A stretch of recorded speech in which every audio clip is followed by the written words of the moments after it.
All right, so I think we should go ahead and get started, folks. Welcome back, and I'll make a public service announcement before I remind us of the guidelines, which is I don't know where everybody is, but where I am in New York State, there is, of course, a heat advisory going on, plus a smoke advisory. And I feel obligated to say this because a friend of mine in Connecticut texted me yesterday and said, "Hey, I'm outside weeding." And I was like, "It's 100 degrees there. Heat kills. Don't, be careful." So I just want to remind everybody, if there's anything you need to do to take care of yourself, get water, stay in a cool space, by all means, please do that. And again, I'm not sure where everybody is from and what the weather is, but just wanted to make, oh, yes, and power outages. Thank you, Marisol. I didn't realize that. Absolutely, especially if it's hot and there are power outages. Yes. So, folks, just a quick reminder of our guidelines. We've agreed that we are a learning community, that we want to use language that is welcoming, respectful, and inclusive of everyone who's returned for part two and participating in the conversation.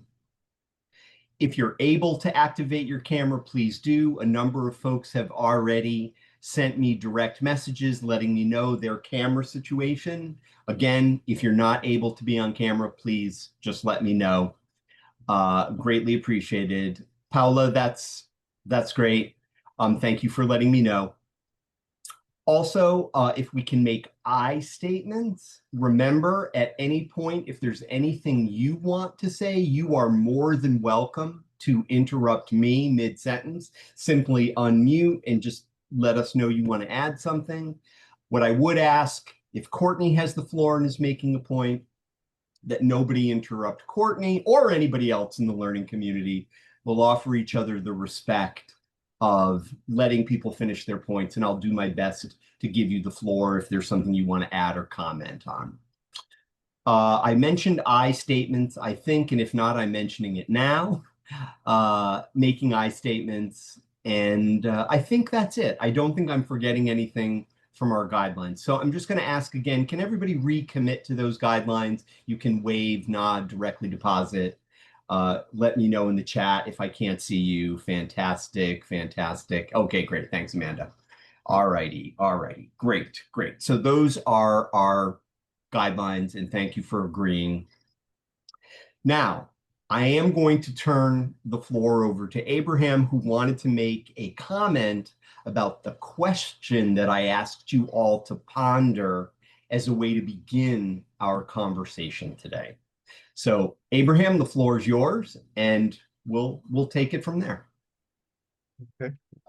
Well, I will try to be brief. The um the thing I thought about was motivational interviewing. Is non-confrontational, and I know the main reason that I use it personally is because of that. That kind of fits my personality too. um, but is non-confrontational, and believe if you're doing it in the spirit, if in a, I guess if you adhering to the spirit of MI, then I've saw in another training they talked about roll with the resistance, that you should do that Yep. with when you're practicing motivational interviewing correctly. Thank you.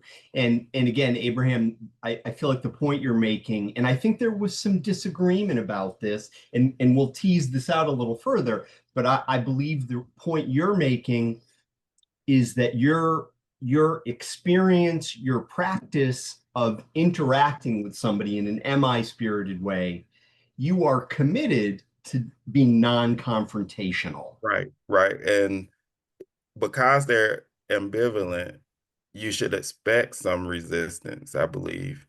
And and that's why motivational interviewing can work really well. Mhm. And especially I think sometimes if we have to be patient with it for one. Yeah. It's so much easier just to tell people, um, you know, you need to do this, or or um, make statements about what they're not doing and try to Mhm. correct. But I believe it's so much more effective when you use motivational interviewing, because it kind of draws out what the person really wants, the goals that the person wants. So that wasn't accomplished in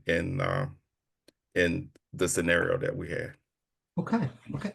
Abraham, thank you so much. And thanks for starting us off in that conversation. And you bring up a point that I want to underline, which is I know there was, and in our learning community, it's perfectly fine for us not to agree or have the same experience or the same perspective, because I know that there were some folks who, as they listened to the scenario, they did not identify the interaction of the worker as confrontational. Am I remembering that correctly? That there, okay, so Belinda J, you didn't think that the worker was confrontational. Would you like to comment on that a little bit? Would you be willing? Okay, can you hear me now? Yeah. Okay, great. Yeah. Yeah. Um, I guess in looking at past experiences when working in substance abuse, which was like years ago, I was the baby of the clinician.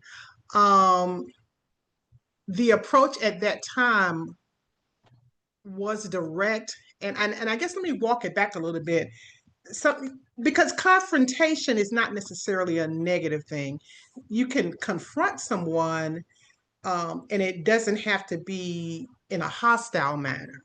You Okay. know, I look at confrontation as okay, I'm I'm drawing I'm pointing out something that I see that maybe you don't see. Okay. Okay. Um, and so when I think about substance abuse treatment, some of the approaches back then, maybe like the 80s, maybe 90s, it Yeah. Yeah. was confrontational because when you think about how devastating that disease can be and the consequences and the the patients that or clients that we've treated, I mean, has this such huge denial system. Mhm. Okay.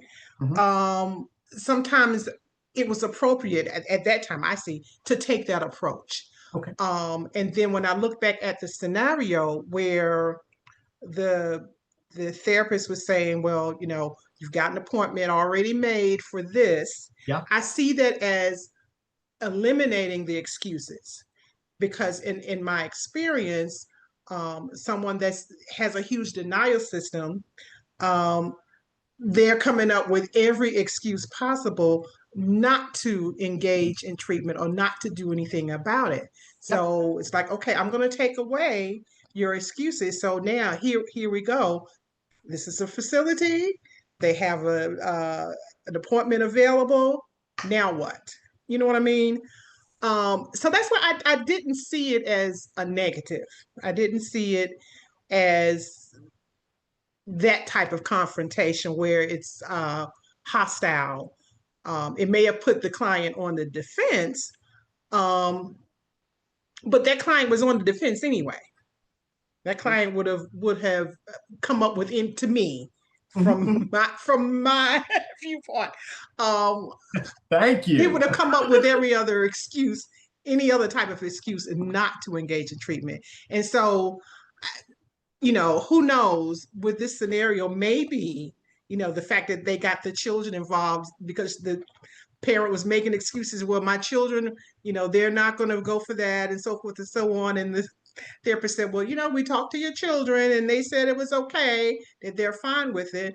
Um, who's to say that maybe this is not the first session and maybe at the beginning of treatment, the therapist may have got talked to the children because from what I remember in working in that field, Yeah. um, we got consent because you know, substance use is just not, if you look at systems theory, you know, Yes, you have to treat that client, but then you have to treat the whole system. Okay. Right. You put that client, client gets better, you put them back in the system hasn't changed, then okay, where are we? Right. Exactly. Right. So what we have done in the past is get consent. It's a family disease. Substance abuse is a family disease. So we need your family involved because Okay. sometimes family members can be enablers to keep that disease going, to keep that Right. addiction going. So I guess that's what I was thinking of, that maybe ahead of time, that therapist got talked to the family ahead of time. Yeah. It's just kind of ongoing contact. Yeah. The family members are involved. Okay. Okay. So yeah, I mean, I still stand behind. I don't see it as a negative. I don't see it as confrontational in a negative way. If Okay. that makes any sense. I know I It ran on does. and ran on. No, So no, no, no. It makes complete sense. And I kept thinking as you were speaking, I'm going to turn it over to Angel for a minute.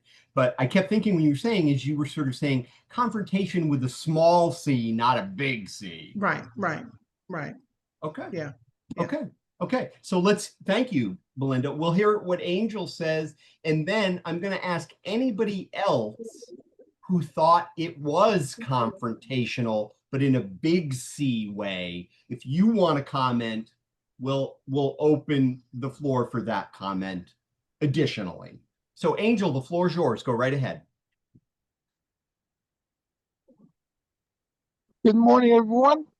I wanted to say I'm in the field right now, and I noticed that because the community is so small, clients get transferred to different facilities, and their name goes along with it.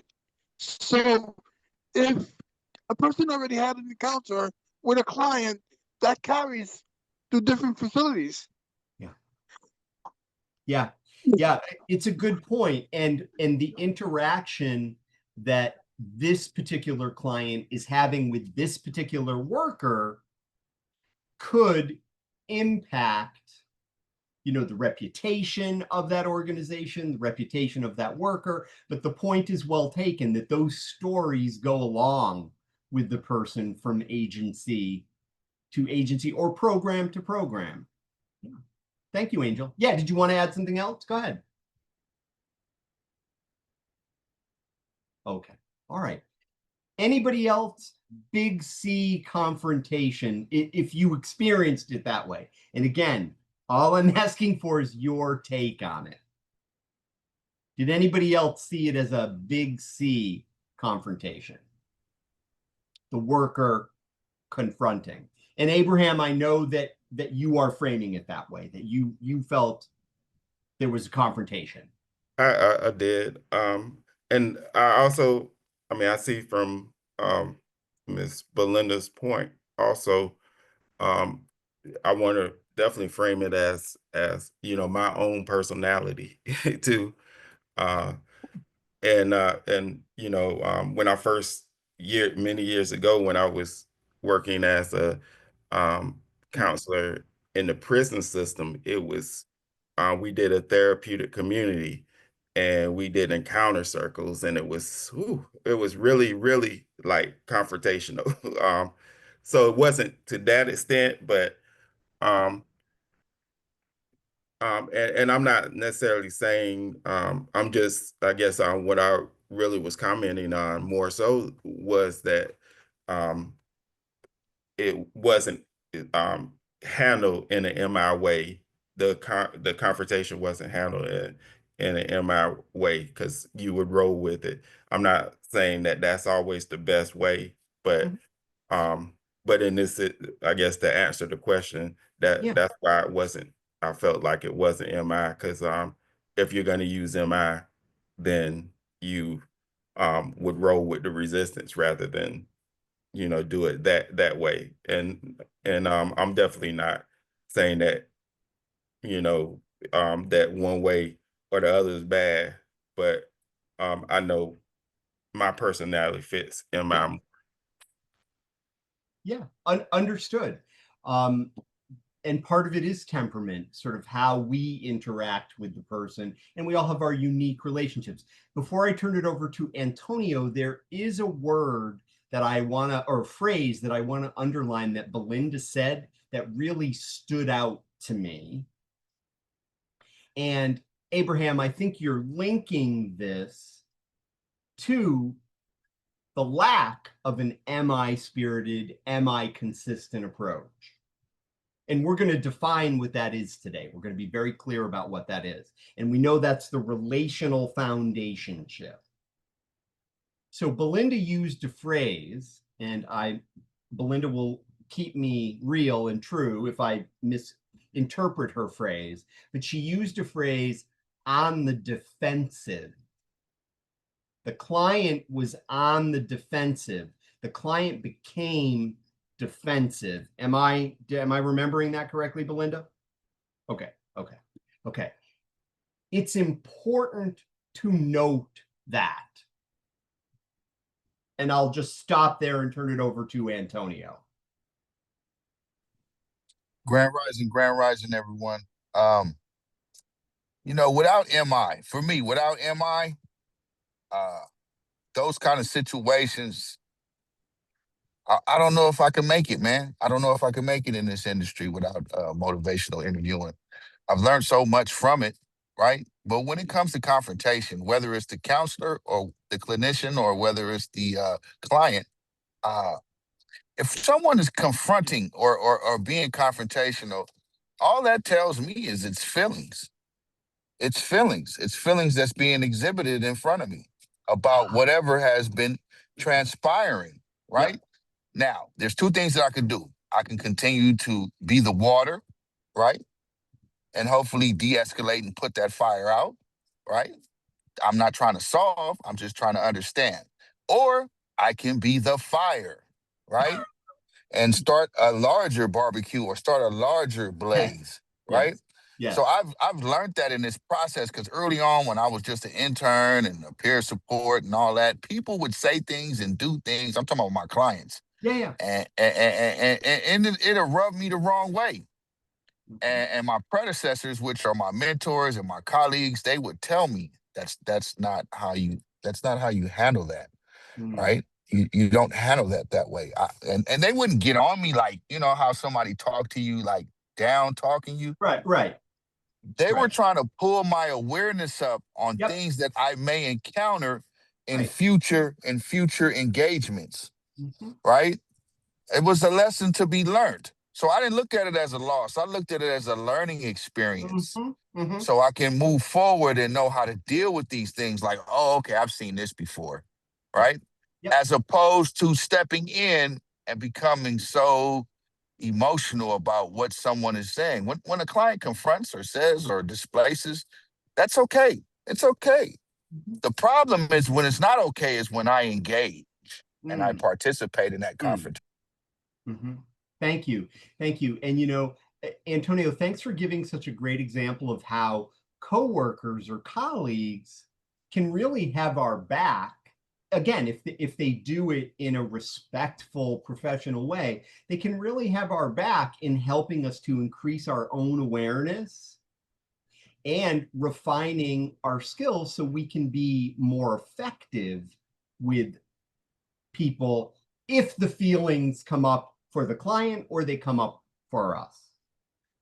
Now, I want to comment on something that Abraham said, and I want to link it to what Belinda said, because I would throw out for everybody's consideration, and again, the floor is open to anybody who wants to answer the original question or comment on anything we've said so far.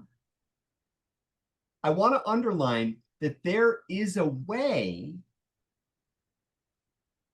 using an MI consistent approach, that the worker could have spoken to this woman and pointed out discrepancies.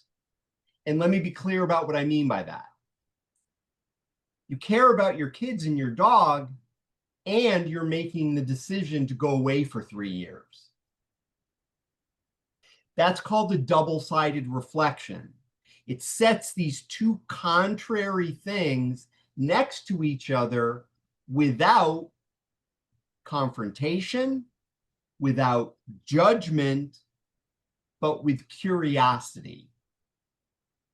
You know, as we've talked, what you've said is that, you really love your kids. You think the world of your kids, and you're very concerned about the future of your dog, and you're making the decision that you're going away to prison for 3 years. Help me to understand that a little bit.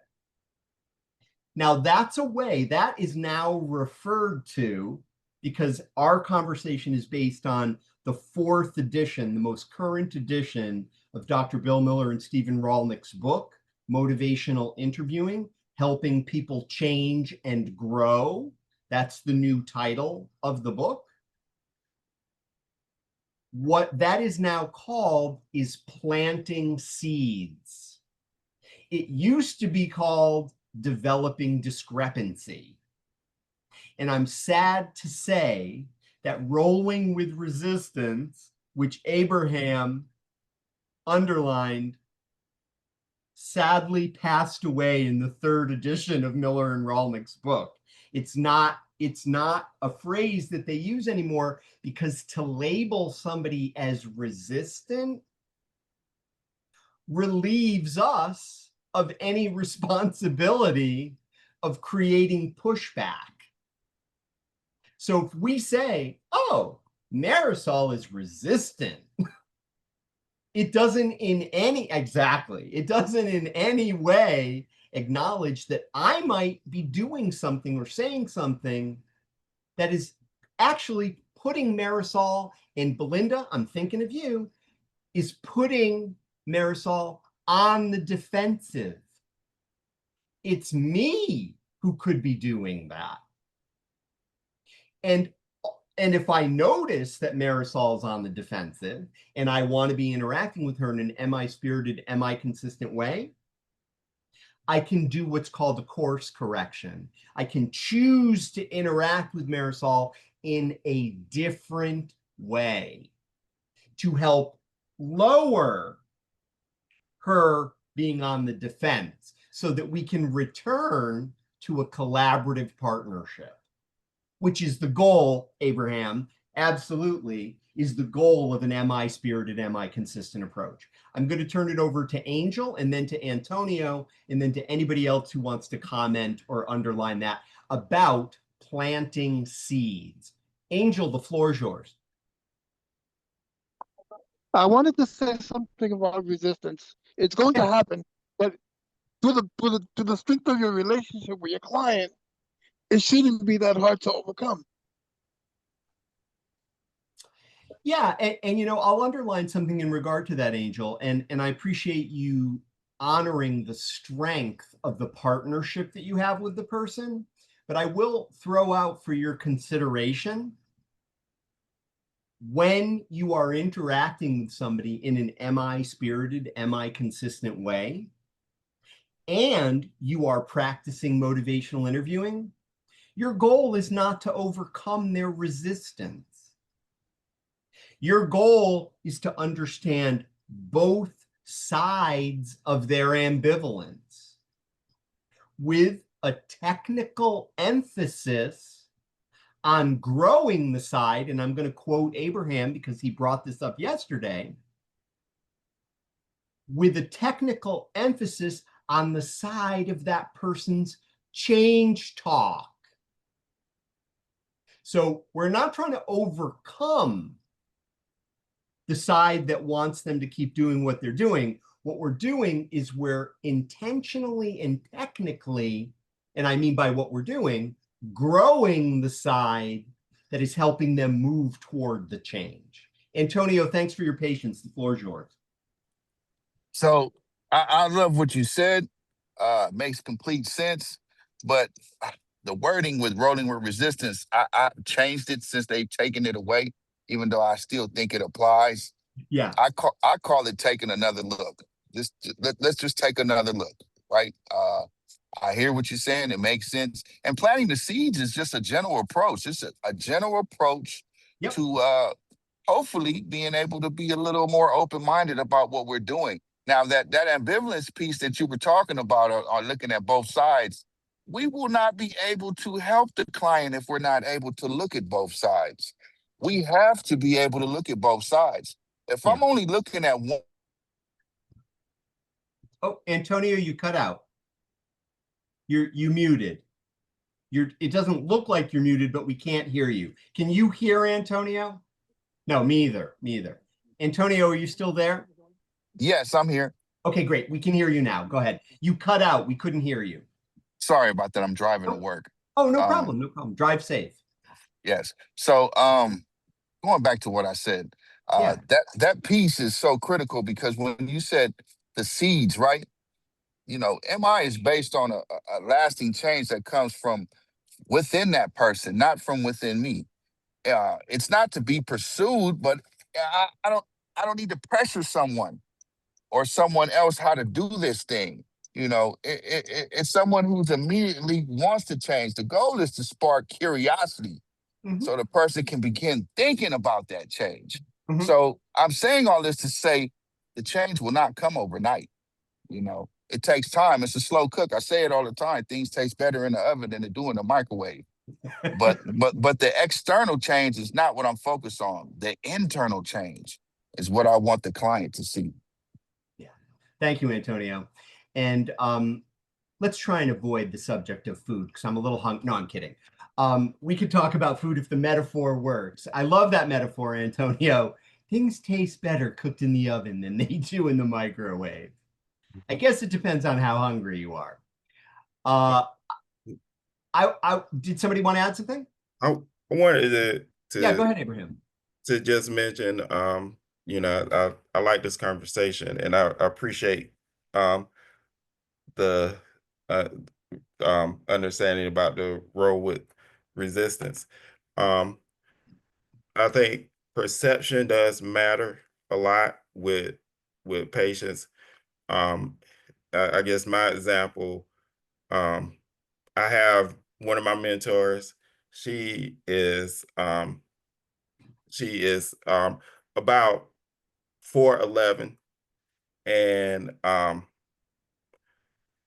probably 90 plus pounds, you know, like they say, soaking wet. Um, I'm 6'1" and 230. And so I've always noticed if I say something, to we could say the same thing, she could be way more, I guess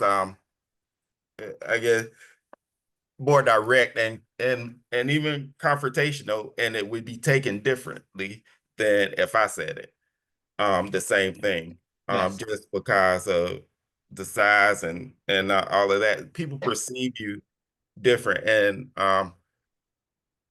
motivational interview always it worked for me because it helps with that, so people know I'm not being aggressive toward them, and to some I'm a threat, you know, when especially if I'm too boisterous, or you know put too much emotion in what I'm saying. Yeah. That I could be perceived as being aggressive. And so I think that's the other thing we definitely have to think about too, is how are, we being perceived, and when whatever style that we use, because we all have the same goals. Like we said, we're planting seeds. We want the person to reach whatever that goal is. Yeah. That they have. So Yeah. Yeah. And you know, Abraham, you make such a powerful case for how important it is to listen and attend to the person's reaction, because we may get a read on what their perception is.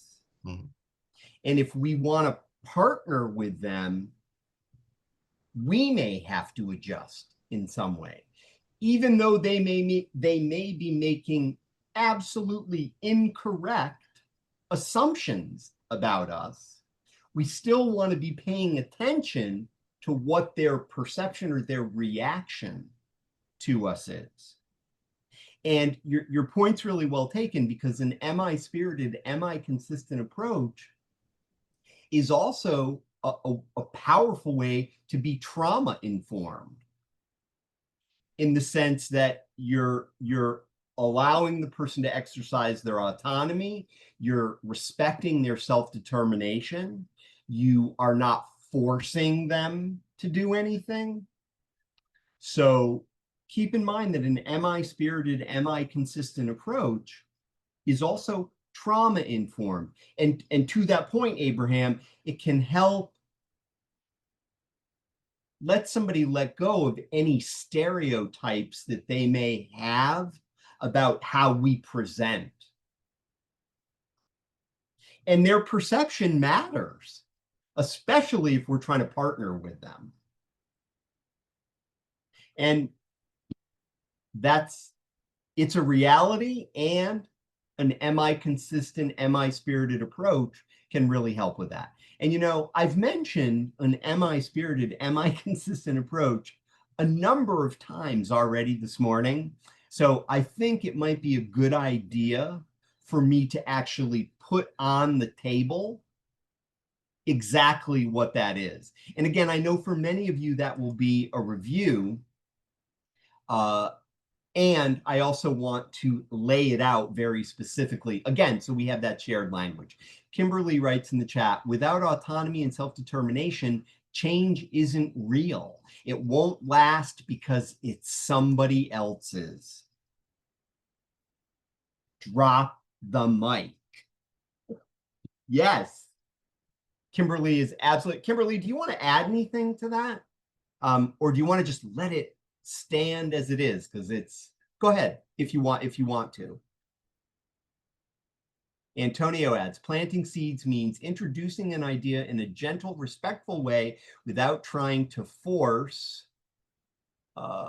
someone to change immediately. The goal is to spark curiosity so the person begins thinking about change on their own.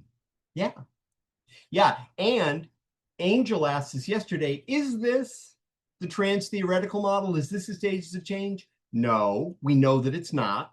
But what we can say, based on what Antonio just put in the chat, is that even if somebody, and I'm going to reference the stages of change, even if somebody is in pre-contemplation, and Belinda J., I'm thinking of you as I say that because you mentioned denial, okay?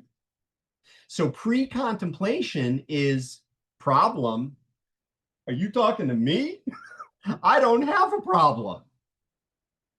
So when somebody, quote unquote, doesn't have a problem, planting seeds exactly the way Antonio described it can be a powerful way to open a door that is really closed at that moment.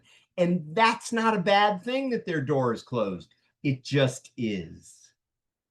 And we can meet them where they are. Yeah. Angel, the floor is yours.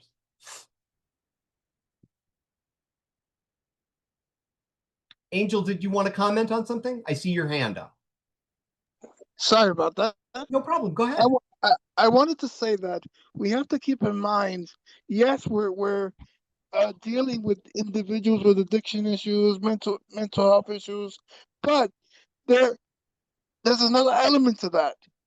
Their lives are basically destroyed. So our job is to be compassionate and understanding as we do this, and keep that in mind as we put these practices in place. Yes. Yes. Compassion and empathy certainly are a part of an am I consistent, am I spirited approach. Kimberly's giving a thumbs up to that. And I would also add,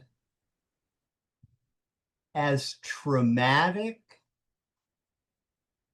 as painful, as somebody's experience may be, it does not mean that they still don't have resources, and internal resources possibly, and possibly have the ability to change. So yes, we want to be compassionate. We want to offer empathy, and we want to honor the strengths, because let's face it, if the person sitting across from us, on some level, they survived and got through what happened to them. And that took strengths in order to do that. Antonio, the floor is yours, and then we'll go back to Angel. So going back to my thought process, Yeah. being able to plant those seeds, it's just real simple terms, man. I plant this seed because I would like to offer a thought for today, you know, that possibly may grow into a motivation tomorrow. You know, Yeah. it's just real simple, man. So I'm never, that's where that another look is being processed. I'm just giving you another look. You know, you take what you got and what I got so you can have more. I say that sometimes too. I'm not trying to tell you what to do. I'm just trying to give you a simple suggestion. And if that's what you want to do, fine, I'll support it.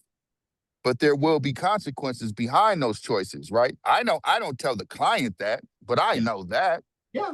My job is not to be a parole officer or a probation officer or be a dictator or try to control, fix, or manage. That's not what I'm here for. I'm developing a relationship. So in the process of me developing this relationship, I want that person to know that I've got your back. Whether what your choices make right or wrong, we'll discuss that later. The most important thing is, are we able to identify those choices? Because that's what this is about. This is about the client being able to identify their external and their internal motivations, right? That's what they're struggling with when they come in my office. They don't know how to separate the two, right? And the major problem is what's going on internal. External, we can get away from it, you know, but the internal, you take that with you when you leave. Sure. Thank you. And before we go to Angel, I just want to acknowledge a couple of things that Marisol put in the chat. Let me just get down there. Marisol added, everyone's journey is different. Change can be scary. Many people are used to chaos. People who have trauma all their lives. Presenting a different outcome is scary. And I would add, and Marisol, you could tell me if you agree with this or not, it's scary even if it's not traumatic. It can be scary, and they have no idea how to respond. Courtney says, absolutely. It is important to let them know that it is okay to be scared.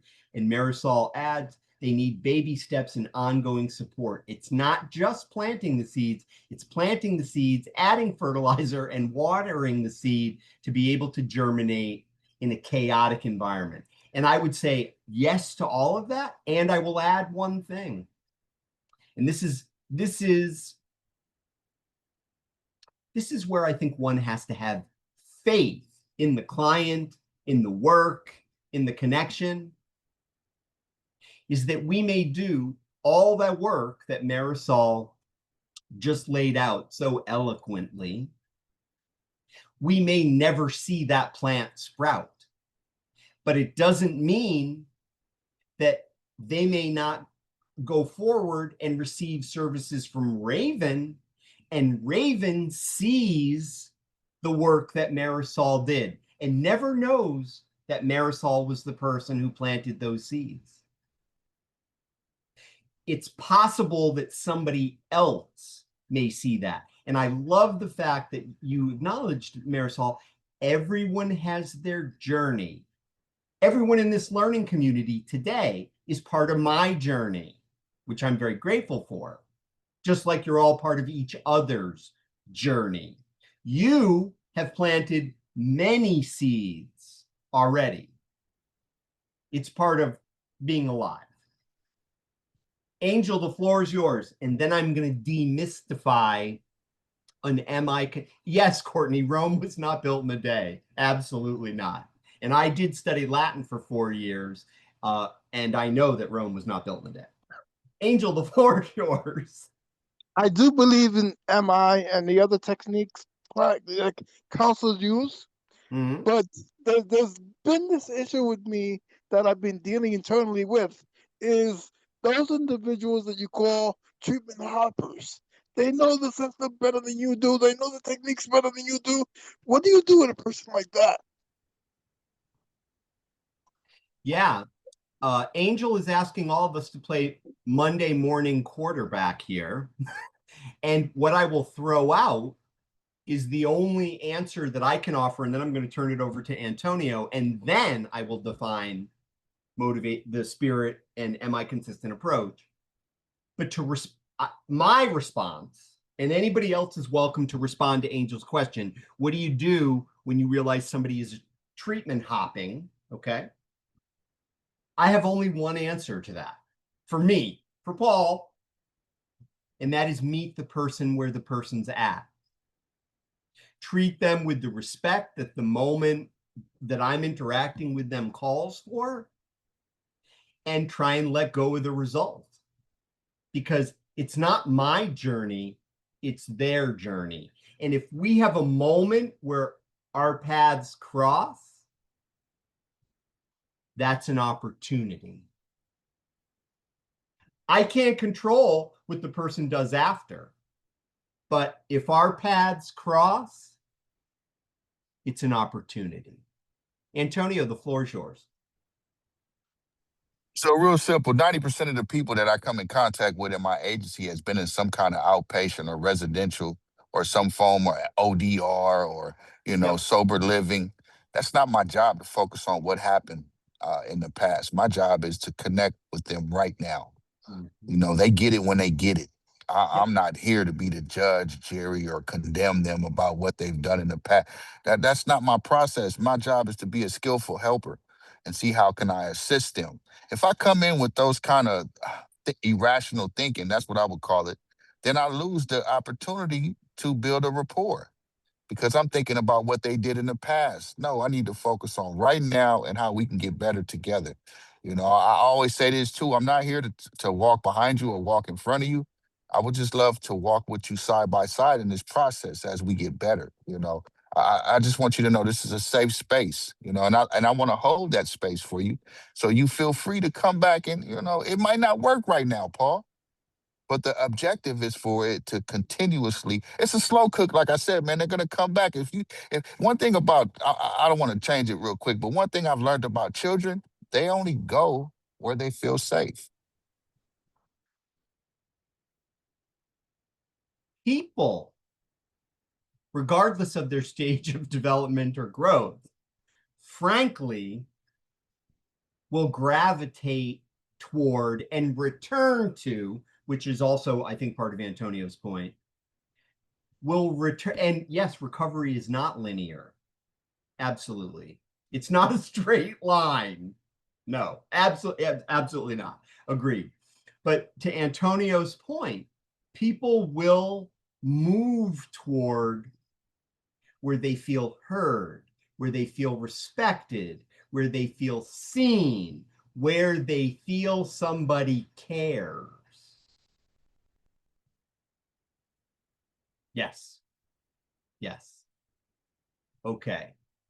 So Courtney adds in the chat, we are a microwave society and recovery is like a crock pot slow cooker. Yes, absolutely. I wish I had a t-shirt that said that, Courtney. I suggest perhaps an additional business for you. And that's an excellent phrase. Marisol also adds, we cannot personalize the treatment hoppers. It's the nature of the treatment. Yeah, yeah. Absolutely. Yeah, and Raven, your point's really well taken. And it seems like many people agree with you that it is not a linear process. It is this. And I'm going to use Marisol's word here because I love this word. It's one of my second favorite words. My first favorite word is adventure. My second favorite word is journey. I like both of those words a lot. Angel, the floor is yours. I wasn't making it personal.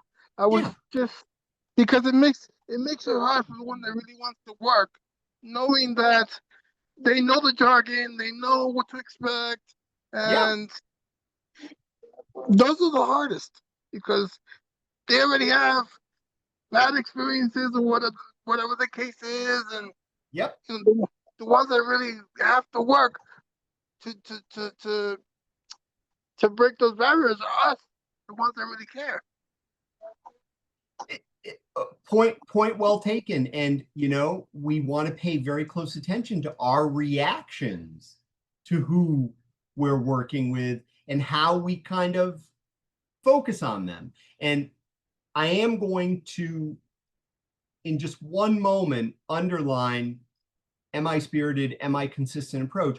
But I want to acknowledge this, and it's kind of a fusion of what Angel and Antonio are saying, and part of this conversation. Your success, your proficiency, your level of skill, your level of humanity is not based on whether the client succeeds or doesn't succeed. Now, I know I'm stating the obvious here, but I want to use a phrase that Antonio used, which is that we have the opportunity to be a helpful partner, whether we're practicing motivational interviewing or whether we're not. We still have that opportunity. And we can meet that person with respect, with compassion, with empathy, whether we're practicing motivational interviewing or not. Now, I just want to quickly check the chat. Yep, understood, Taylor. That's fine. Thank you for letting me know. Yep. Oh, Ashley, let me check. Yes, I did. I definitely saw it. Understood. Thank you. So, folks, I'm going to make a statement that I want to be very intentional about. And that statement, Abraham, did you want to say something? Go ahead. And then I can make my statement. Go ahead. Well, I was just kind of thinking about what you said about clients, participants, patients want to be heard, and was really just thinking about the fact that a lot of times, you know, I've seen trainings focus so much on what is said, but a lot of what's being said is through body language and through nonverbals. Yes. And if we're really gonna let the if the client or if that person is really going to be heard by us, we really got to focus on not just what's said verbally, but everything. The nonverbals are so powerful, and a lot of times will be, well, sometimes will be more important than what's actually being said. So we just have to think about both what's said and the nonverbals. I couldn't agree with Abraham more in regard to that. The fact that, well, there's actually a statistic, oddly enough, Abraham, you give me an opportunity to reference this statistic, and Belinda P. agrees with you in regard to that, Abraham. After our time in this learning community is concluded, you will remember much more of what I did with my face and my hands than you will remember what I said. There's actually a study that shows that. So to Abraham's point, communication from the participant, the client, the patient is much more than just the words they say. And our job is to be present enough, attentive enough, curious enough to be open to the full communication from that person. And that's really our job. Francine writes, so true. I can tell by my participants' body language as soon as they walk through the door if something is wrong, even if they say they're okay. Yeah. Yes. Yeah. Go ahead, Ashley. The floor is yours. All right, can everyone hear me? Yeah. Okay, so I do agree with Abraham, and when it comes to body language with clients, I work Yes. with youth. So in close proximity to that, like we're working on trying to get jobs and how to show up and be present as an adult. A lot of them are in their 20s. A lot of them come to me for assistance. I'm the independent living skills coordinator at my drop-in. And sometimes when I see them, I meet with them, I get hit with a stop sign, like no pass go. I'm not feeling it today, but I'm like, we made an appointment. I'm trying to like push them to, see what's going on, how they're doing with summer youth employment, how are we talking to employers? I'm talking to hiring managers and they're reporting back to me if they can move forward with this young person because they understand their circumstance and the demographic they're working with. Yeah. I have challenges where it's like, I want to work with you, but how do I continue to push forward, push past the attitudes or the feelings you may be having, how you're showing up today. I know it's different every day, but then again, they come back to me and they want assistance. Like, hey, I need a job. I want to make money. But then again, I see how you're showing up in this space with me, and I know this is not going to be a great representation of me putting you out there for the real world to talk to customer service or to be with people and front facing. So how do I go through that, holding my hand with that hurdle? Because I'm Yeah. very much like, I will support you, but I'm gonna show up where you're at. If you're not coming up with the same energy as me, I can't, I'm not your parent. I want to treat you as an adult, and my plan is to have you out in the world and be, an independent, person. And they want to be treated like so. So that's my dilemma many a times when I meet with them. Um, Yeah. I try to be supportive and then I get some pushback and I'm like, I don't know what to do with you. I want to throw my hands up. But also I want you to be better. I want you to do more. And I love the stories when I get like, I'm on set to get promotion. Like there's so many things happening for me and I'm grateful for you to help me. But I'm like, okay, so it works. Something is clicking.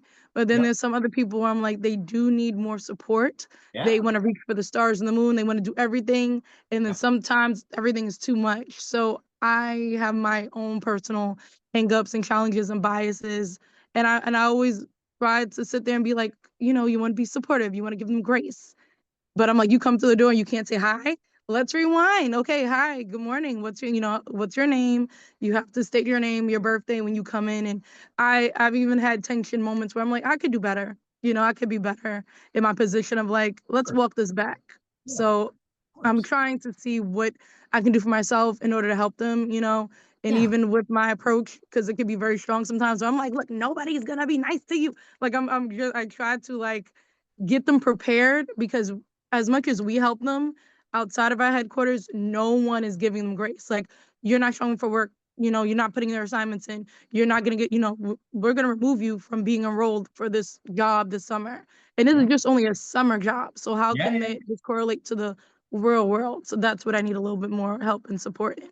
Sure. And I want to underline, Ashley, that I think an MI consistent, MI spirited approach will go a long way in what you're bringing up. But you are actually bringing up two very related things. And if I could tack on another 2 hours to our time together, and I can't, but if I could tack on another 2 hours after we've completed Friday, what I would tack on is something that Ashley is bringing up. And I'm going to touch on it here, Ashley, but it's not something we're probably going to get to go into a lot of detail in. And it's related to an MI consistent, MI spirited approach.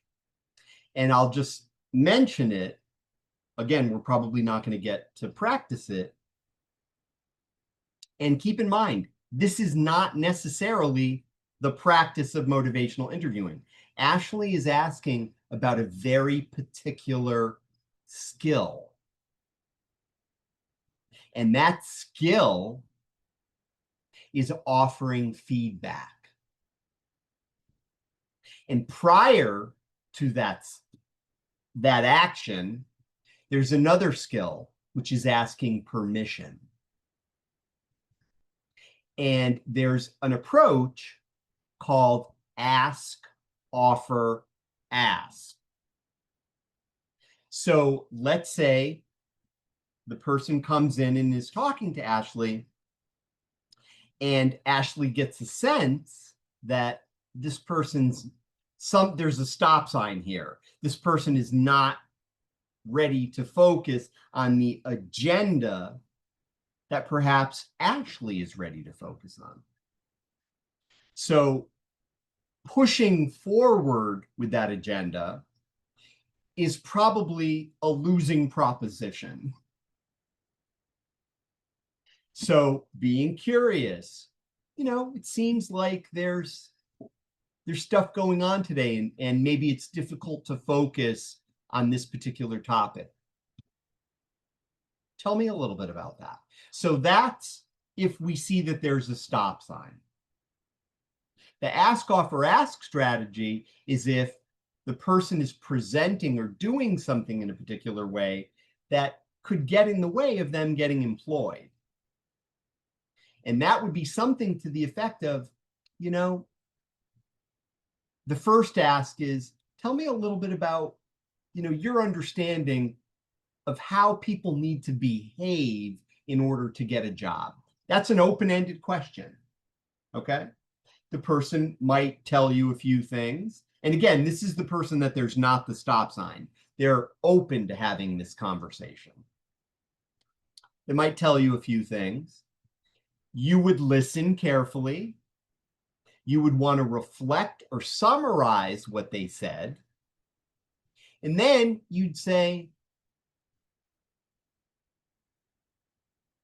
Amanda, would it be okay if I gave you some feedback? And you'd wait for Amanda to answer. And I saw Amanda nod her head, yes.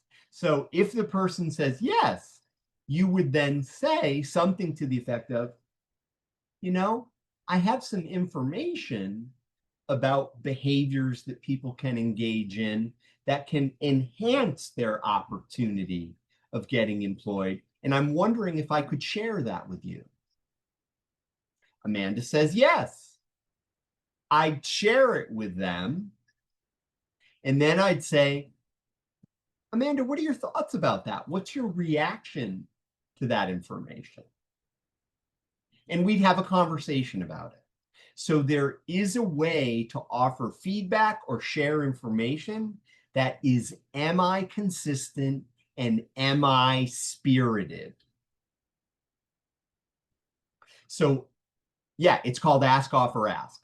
And we could spend a lot more time on that, Ashley. But it's very related to an am I consistent, am I spirited approach. And what I'm going to ask folks to do, just as a way of moving in, but I do want to read Raven's comment first. Raven added in the chat, more often the first connection is made based on body language. Who our clients feel are safe or have open body language. Yes. And Raven, your point's really well taken, because we're communicating. Well, go ahead and unmute if we can't hear you. I see your mouth moving, but we can't hear you. Go ahead. You don't want to unmute? No? Okay. You can if you want, though. If you change your mind, you want to, go right ahead. Okay. Yeah, it's okay. It's up to you. It's up to you. Yeah, no, it's okay. But I couldn't agree with Raven more that we are communicating things with our body language, our facial expressions, our hand gestures all the time. And clients and patients are zeroing in on that. They're paying really close attention. And to Raven's point, I think you're very right, Raven, and very insightful. To Raven's point, what they're trying to assess, is it safe for me to be in this conversation with Jared? Is it safe? Am I going to be respected? Am I going to be accepted? Am I going to be heard? Or am I going to be a number? Am I going to be told what to do? So Nonverbal communication, absolutely. And we communicate that with all of it. What I'm going to ask everybody to do at this particular moment is I'm going to ask you to type these 4 letters into the chat and type them together. And don't send it until you've typed all 4. P, A, C, E. When you've typed that into the chat, send it.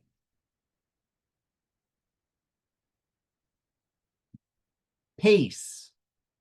That is how you can remember an am I spirited, am I consistent approach. Remember, we said motivational interviewing loves acronyms. Pace. Now, let me make a statement about pace before I define it. The statement is this: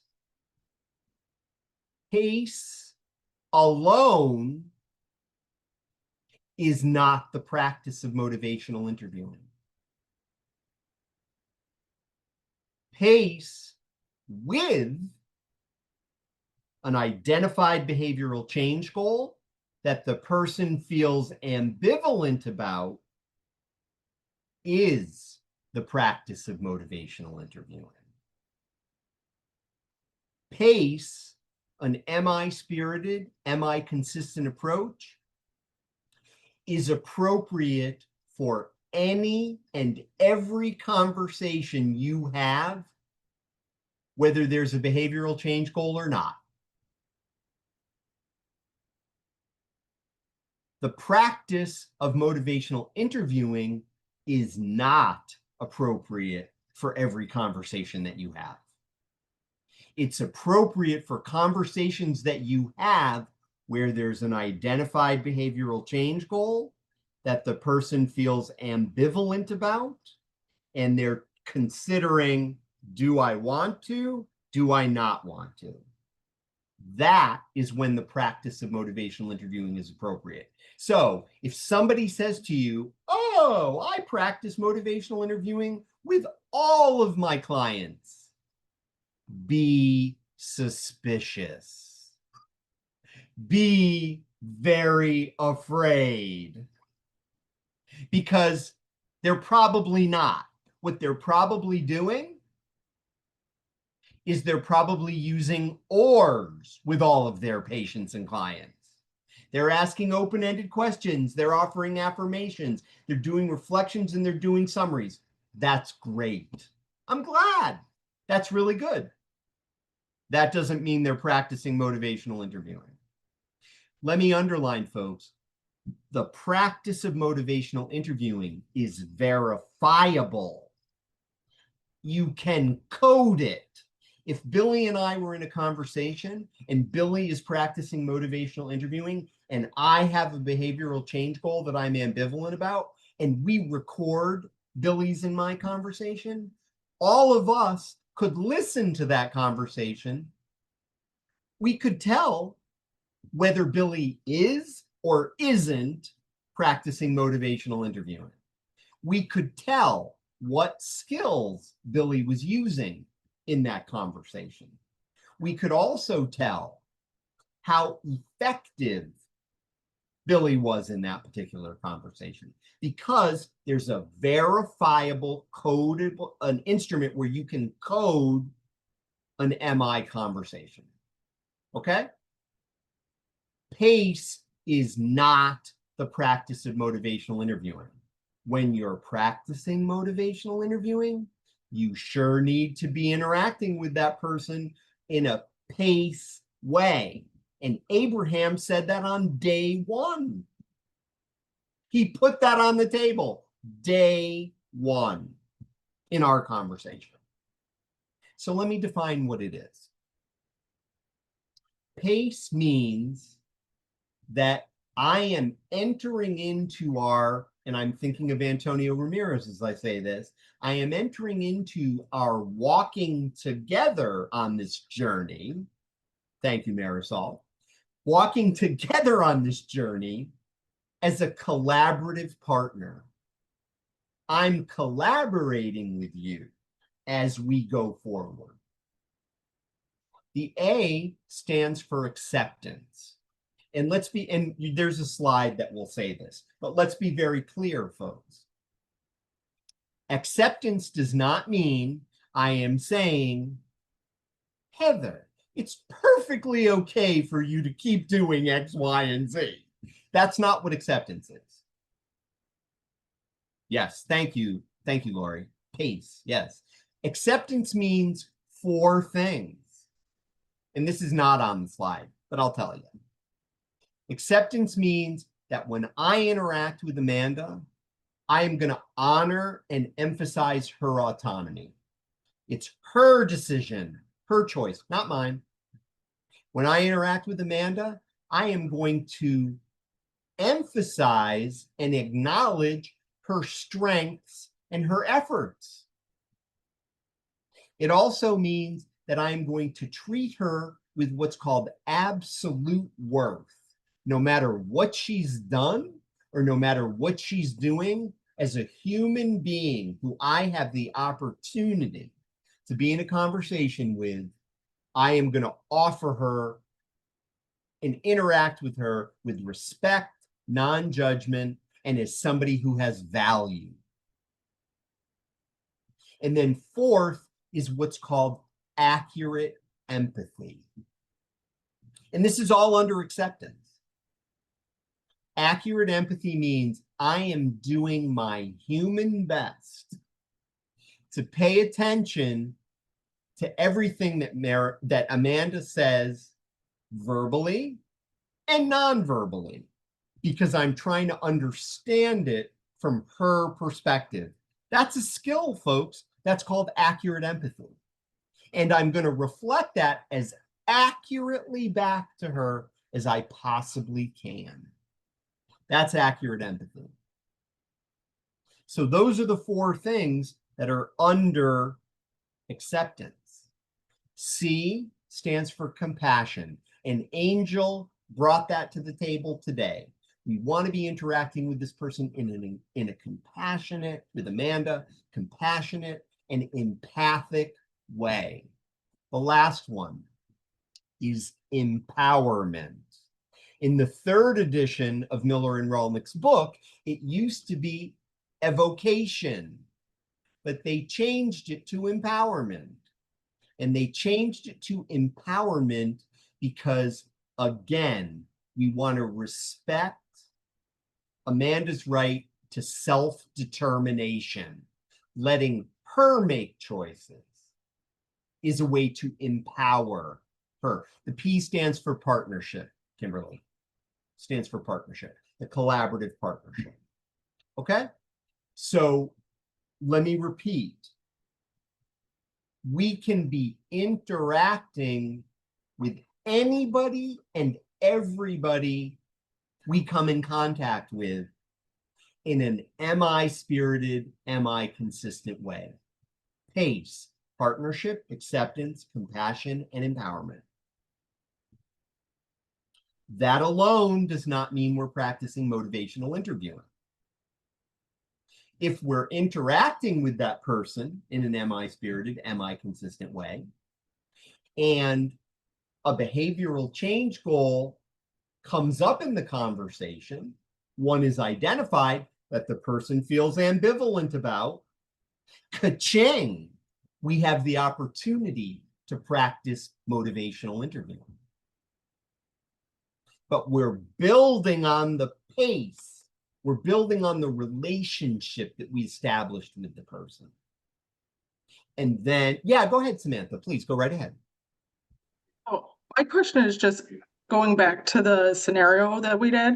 When the client first came in, she wasn't really showing that ambivalence at first. She was more just like dead set. She was not going to an inpatient.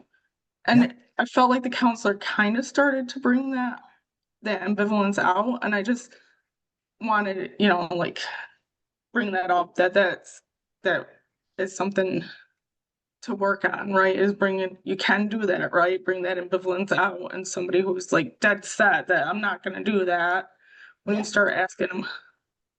Yeah. And, thank you, Samantha, because what we're going to do is we're going to go back to a couple of the things that the worker said to the person, because I'll say this kind of in shorthand. What I think the worker did, because remember, that scenario that was so beautifully acted out was not the practice of motivational interviewing. Okay. It also, to be quite candid, and Abraham, I'm thinking of you as I say this, it also was not an example of an am I spirited, am I consistent approach. And there's one particular reason why, and it begins with the letter P. It was something that the worker was trying to do. It begins with a P. Does anybody have any thought about the word that's in my head? Well, Kimberly, I will accept both of those words. I will accept pressure. I will accept push. There's another word that also begins with a P. So frankly, there are 3 words. Plan. Well, I guess now there are 4 because she was planning as well. But there is another word that I'm thinking of. Yeah, Belinda's like, what's the word? Partnership? There was no partnership. There definitely was no partnership, Samantha, and you've got that right. But that's not the word I'm thinking of. There was not partnership. I'll give you a hint. This is a very strange hint, but I'll give it to you anyway. Because for some people in our learning community are going to say, what? And other people in the learning community say, oh, I think I know the answer. There's a very famous song that David Bowie and Freddie Mercury sang together. Go ahead, Angel. Do you know the name? Angel, you muted yourself. It's a very famous song, and maybe in part 3, I'll play a little of it for you. Go ahead, Angel. I don't know it, but something that came to my mind is there's a power dynamic when we work in the field with a client. Yes. Yes. And your point is well taken. And Angel has identified something related to what Maria and Marisol just identified. But I want to underline, Angel is noting something that is considered an am I inconsistent behavior. And that behavior is called asserting authority. I'm the worker. My agenda is the best agenda. I have pulled all the strings to make this happen. That is called asserting authority. That's considered am I inconsistent. So before I turn it over to Antonio, I just want to acknowledge the word I was thinking of, in addition to all those other great words that people put in the chat, which are all absolutely accurate. The word I was thinking of is that the worker was attempting to pressure the client. And Belinda J., I have to check in with you before I turn it over to Antonio to ask you if you felt that in any way. Did you feel in any way that, and I'm just curious, given what you had said before, did you feel in any way that the worker was pressuring the client? I can see that. I can see that. Yeah. Okay. Yeah, I can see that. Okay. Okay. And again, please confirm to the learning community that I did not pay you to say that. Thanks for that deposit. No, I'm just kidding. No, you did not pressure me to say that. No, but I was sitting here taking in everything that was being said, and Yeah. and I can see that. I can see that. Yeah. Okay. Okay. Thank you. Thank you. Antonio, thanks for your patience. The floor is yours. You're talking about the David Bowie, Freddie Mercury song "Under Pressure." Right? That's exactly right. Yep. Right. That got sampled by Vanilla Ice. Yes. Yes. It's a great song. Beautiful song. Yeah, it's a really great song. And they sing it beautifully. So I'll see if I can find a clip of it and play a little bit of it when we meet next. But I want to acknowledge, folks, that there was an attempt to pressure, and there's also another P word, but I'm not going to make you guess it. I'll tell you. The other P word was persuade. She was trying to persuade. Persuasion without permission is, oh, I didn't know that. Yeah, well, you know what? It's a song that deserves royalties. So absolutely, it's a beautiful song. Persuasion, pressuring somebody without their permission. And I'll be very clear. If I said to Courtney, you know, Courtney, I have some information about this that you might find pretty persuasive. Would it be okay if I shared that information with you? That would be called persuasion with permission. And if Courtney says yes, then I can share it. So, oh, and there are a couple things coming in the chat. Let me read them quickly. So Heather asks, wouldn't persuading someone without their permission be coercion? Well, Heather, I didn't say that, but I could see how it could be. Yes, I'll stick with persuasion. But Heather, I think you're on to something. I'm winking at Heather, if you can't tell. Yes, I think, Heather, you are definitely on to something. Yeah, and Marisol is also onto it too. Yes, it is also potentially a form of manipulation, i.e., your kids want you to do it. I've spoken to them. Yeah, and Courtney adds, there's a fine line between persuasion and coercion.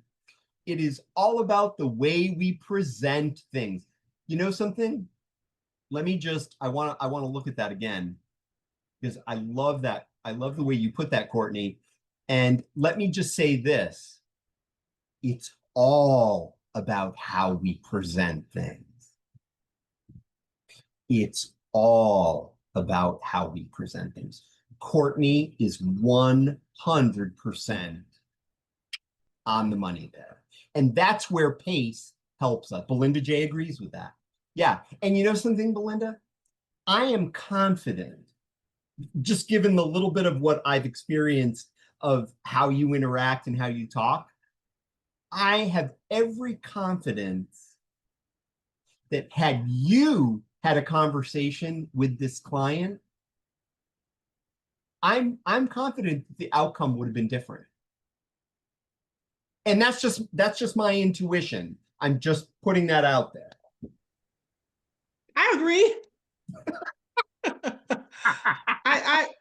I agree because you know, some bits and pieces of it, of the scenario is now fuzzy, but in thinking of the actual scenario, yep. I'm thinking, okay, well, yeah, like the whole thing about scheduling the appointment, having the appointment available for the client to go into inpatient rehab.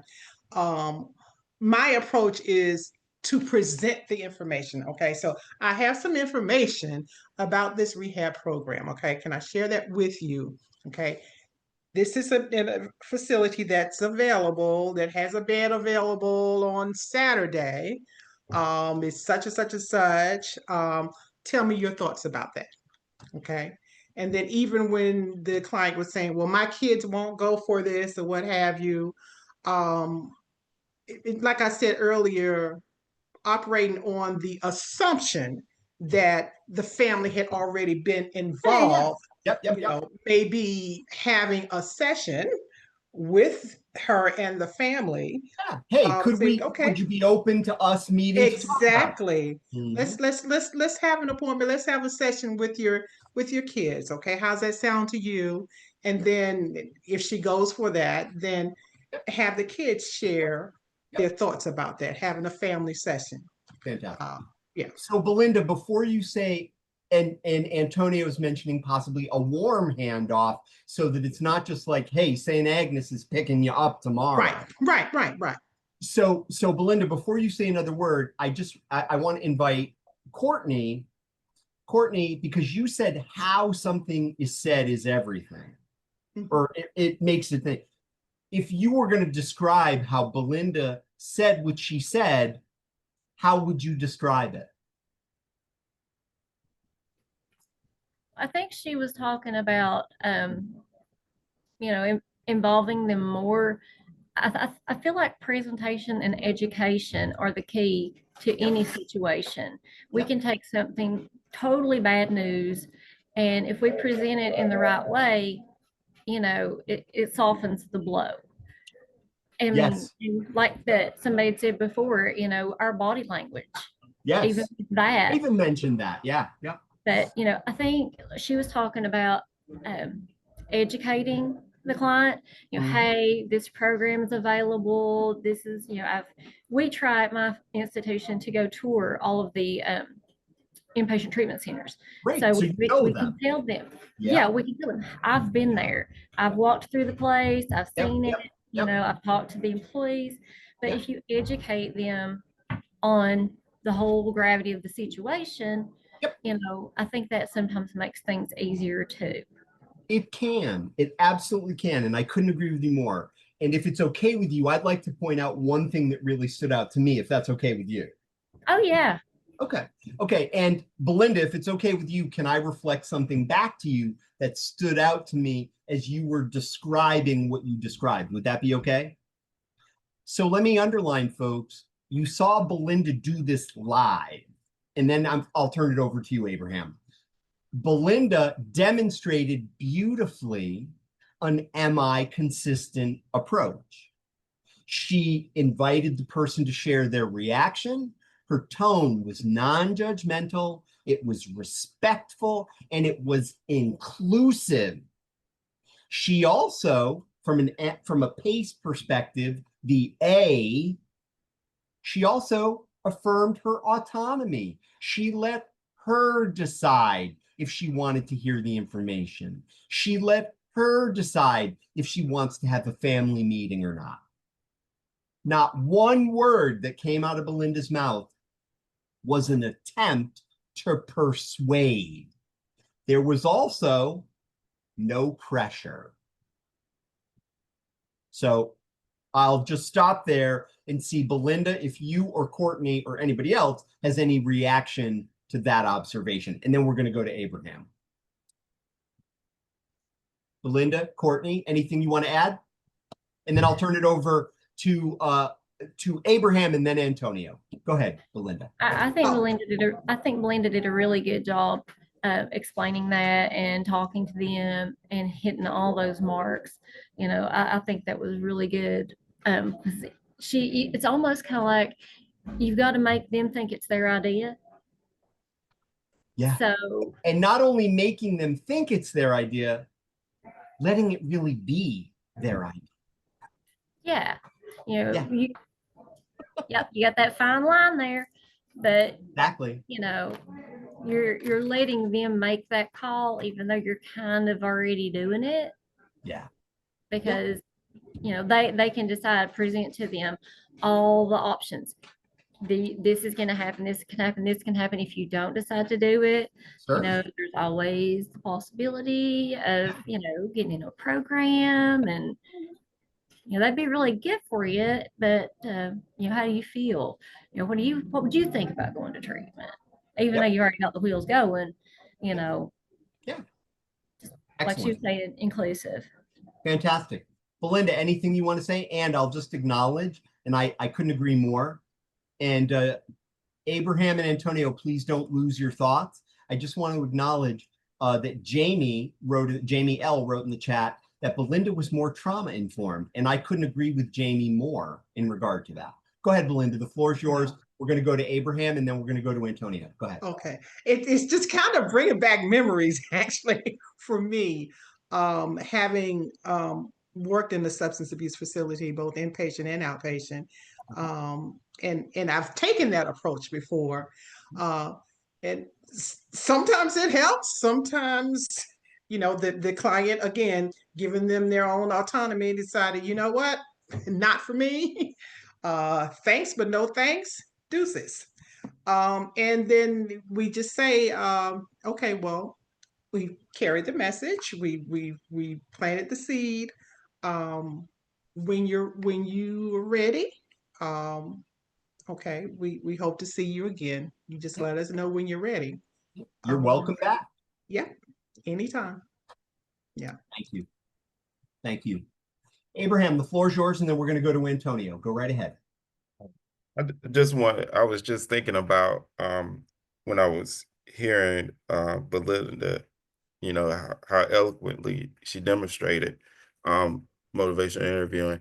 Um, I guess I have a goddaughter that's mid-20s. She talks about a vibe, you know, that, you know, and I think that's one thing I was feeling when Belinda was talking, like the vibe, like she cares Yes. about the person. I think that's, you know, people really sometimes that feeling that you care goes a long way too. And I was feeling that with what she was doing. Yeah, I couldn't agree with you more, Abraham. And I will underline, you know, genuineness and authenticity are real, and you can't fake that vibe, to put a fine point on it. A participant, a client, a consumer can feel it. They can smell it. It's palpable to them. Antonio, thanks for your patience. The floor is yours. So for me, I think she did great, but also there's some more to add. There's layers to that cake. You know, framing that warm handoff is that I introduce this person that I'm referring the client to as a collaborator or a teammate, not just as an authority figure, you know. Yes. And transferring that relationship as opposed to just transferring the information, you know. I think that's key, you know, because I'm setting the table for this warm handoff, and it means that I prepare the person emotionally and psychologically so that the meeting, that next provider feels like their choice rather than being sent somewhere because your time has been expired or it's no longer, you know, our services, we can't help you anymore. But the goal for me is to build trust, reduce that word that we're trying to get rid of, which is resistance, and maintain the momentum for the change, right? So I'm just assisting, right? And sometimes in that process, Paul, what I've learned too is that case management, care coordination is key too. Sure. Don't make them do it by themselves. Yeah. See how can I advocate for you in this situation, you know, and how can I help you? You know, if I got to call, if I got to set up the appointment, things of those natures are key because then the client feels supported. Yeah. And the transition is smooth. Agreed. Agreed. And before we go to Angel, I just want to touch back on something that Abraham said in observation of Belinda. And then I want to quickly check the chat because Raven just wrote something in the chat and somebody else did too. And that is Abraham framed what Belinda was doing as am I. I want to be very specific and underline in a very intentional way what Abraham said. What Belinda demonstrated beautifully was an am I consistent, am I spirited approach. She wasn't practicing motivational interviewing. But what she did demonstrate beautifully and eloquently, I agree with Abraham, was an am I consistent, am I spirited approach. Because she was not exploring ambivalence about a behavior change, nor was she strengthening intrinsic motivation for a specific behavior change. Okay? That's what would make it the practice of motivational interviewing.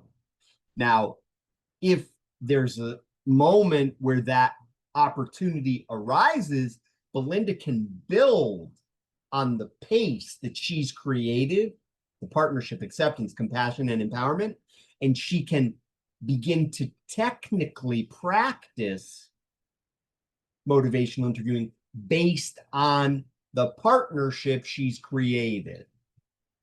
So it's important to be very clear about the distinction between those two. Angel, the floor is yours, and then we're going to quickly look at the chat.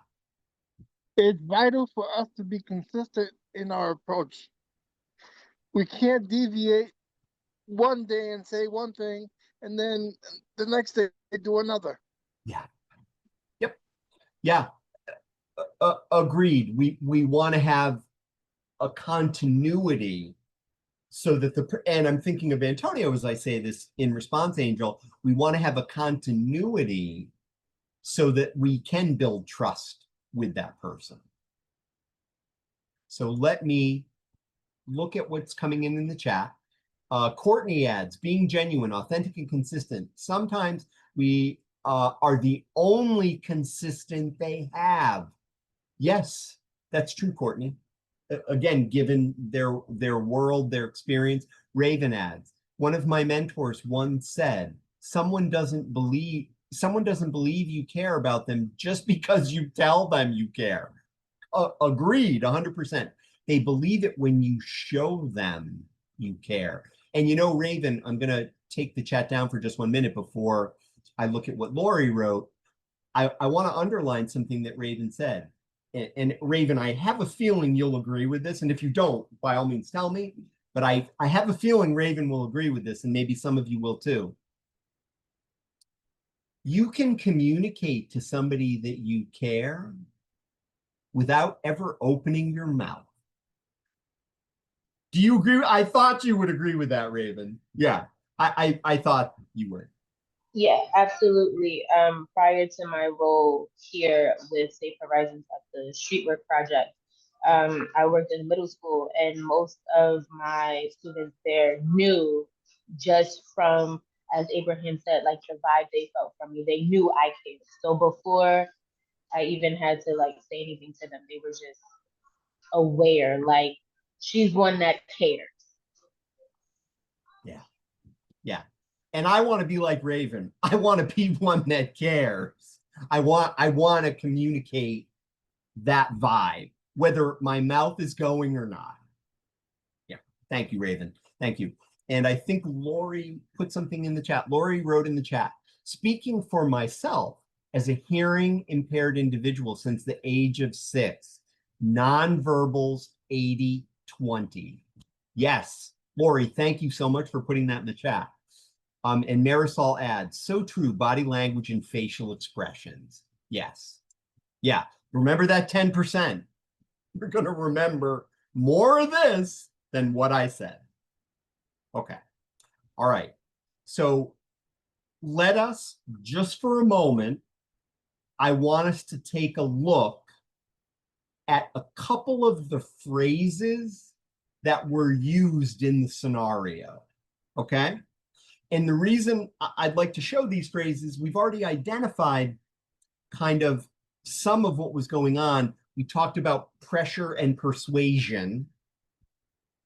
And I just want to show you these phrases because I think they give a good example of what the worker is saying. And again, to, I think it was Courtney's point, how something is said matters too. And the words also matter. Okay? So they both matter. And hopefully we have congruity and authenticity in both. You know, it's so funny saying that. I had this very strange memory. I don't know if anybody ever saw the movie Mars Attacks. It's a great Tim Burton film, and it's so bizarre because the aliens, while they're blowing people away with their ray guns, keep saying, we are here in peace. No need to run from us. We will not hurt you, while they're like blowing people away. So that's a really good example of incongruity of the words, the actions. So just keeping that in mind. So I'm going to share my screen again. And let me get to that scenario. I think I have it. Yes, I have it right here. So the first phrase I want to draw your attention to is the counselor says, well, you signed the releases and your probation officer told me you're going to go away for up to 3 years if you don't take this bed. Pause. Change of tone. Aren't you worried about how your kids will manage without you? Aren't you worried about how your kids will manage without you? Now let's stop there for just a second. What is that? If we were going to label what skill that is, what tool that is, what tool is the worker using right there? I'll show it again. What tool is the worker using right there? Hold on just a second. I'll say it again. Aren't you worried about how your kids will manage without you? Aren't you worried about how your kids will manage without you? If we were just coding that and we were just labeling, well, I agree, Belinda, it's definitely a form of pressure. Yes, Jamie's absolutely right. It's a closed-ended question. The person can only answer yes or no. They can only answer yes or no. So if we were going to turn that into an open-ended question, an authentic, not pressuring, open-ended question, how could we do that? How could that be a non-pressuring, open-ended question? And I'll show it to you again so you can see it. You're probably going to have bad dreams about it tonight, but I'll show it to you once more. Samantha's like, nah, I'm not going to worry about it. Excellent.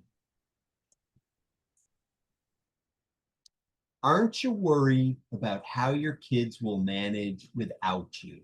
That can be turned into a non-pressuring, open-ended question.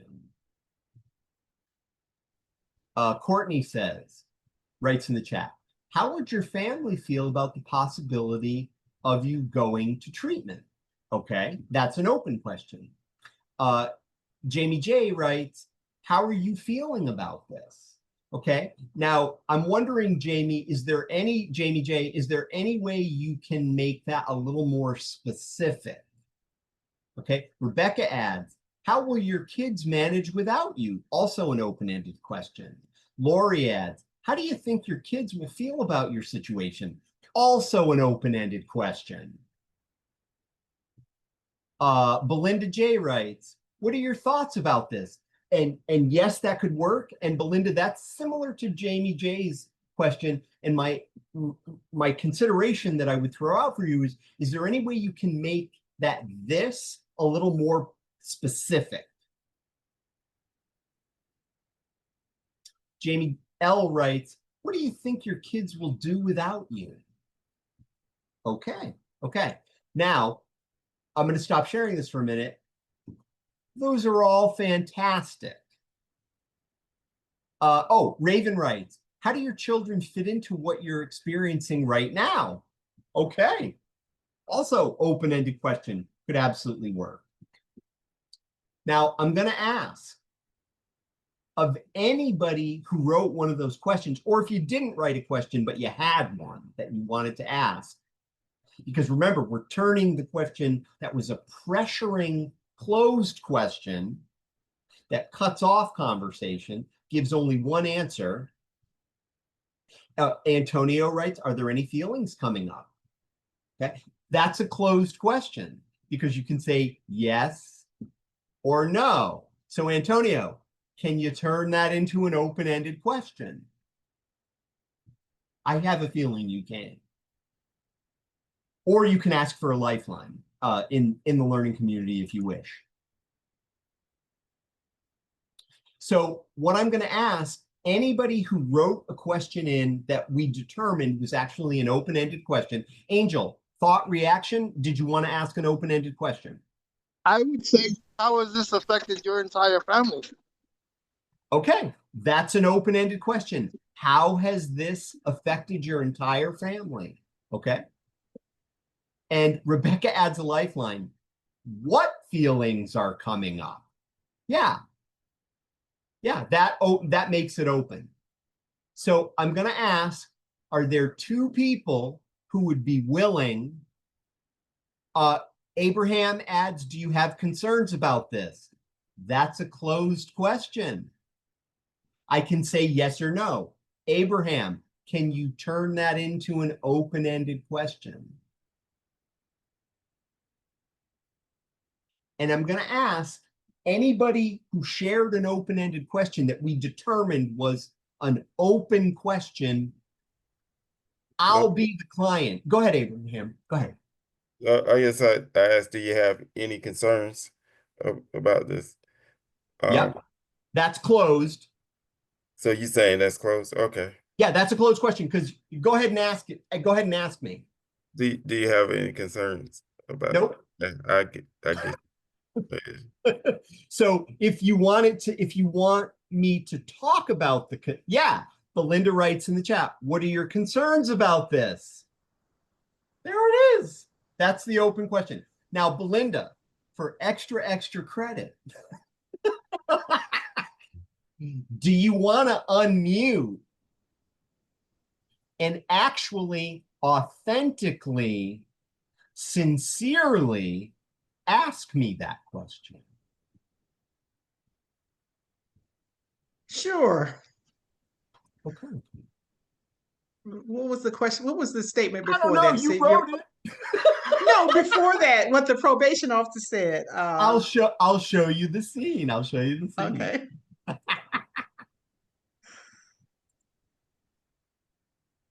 You just said, well, you signed the releases and your probation officer told me you're going to go away for up to 3 years if you don't take this bed, which is also pressure, but we're focusing on the closed question. We're turning it into an open-ended question. Okay. Got it. So I want everybody to train your ears, eyes, heart, and gut. No pressure, Belinda. Your eyes, ears, heart, and gut on Belinda asking this open-ended question. To me, to Paul. All right. I'm going to take it from the top. In the dark. Used to be a drama teacher. Lights up on 3. All right. Well, you signed releases and your probation officer told me you're going to go away for 3 years if you don't take this bed. What are your concerns about this? Okay, so let's stop right there. Yep. So there was truly a change of tone. The first part of it was clearly pressure. I'm panicked, is what she was really communicating. And then her tone changed. And she simply, in a respectful, non-judgmental way, asked me an open question. Excellent. Angel, the floor is yours. Thought, reaction? In the scenario, it appears the client did not know this. Yes, you're correct. The client did not know this. You're absolutely right, which is unfortunately another problem because, as Belinda told us earlier, she would have asked the client if it was okay to do this before having done it without her consent. Excellent. Belinda, any thoughts, any reactions?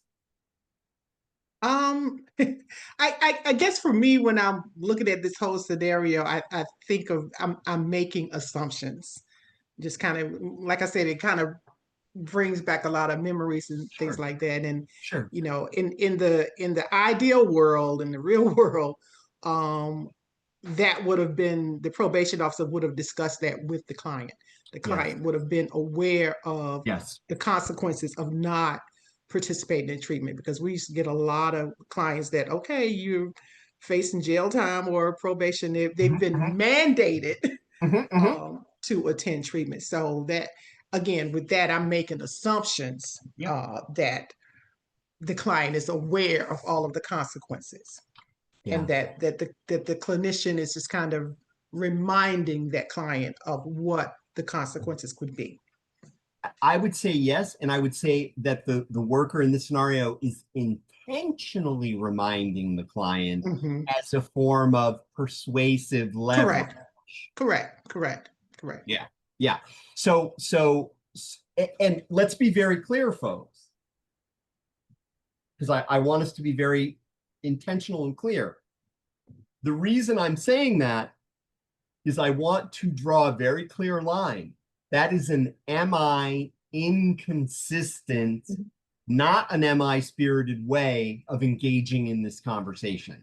Now, Belinda, you prompt me to want to do a poll of the whole entire learning community. And before I do that poll, I just want to read what Jenny wrote in the chat, or Courtney wrote in the chat first. I'm picturing a pros and cons list with open-ended questions for both sides. Yes. And Jenny agrees with that. Jenny also said she felt judged and pressured, maybe. Yeah. And Jenny, I just want to make sure you mean in the scenario. Yes? Am I hearing that correctly? And you'll let me know either in the chat. I'm sorry, something wrong with my audio. Yes, I was talking about, the client and the approach. Yes. Yep. Okay, great. Okay, good. So this is the poll, okay? Belinda inspires this.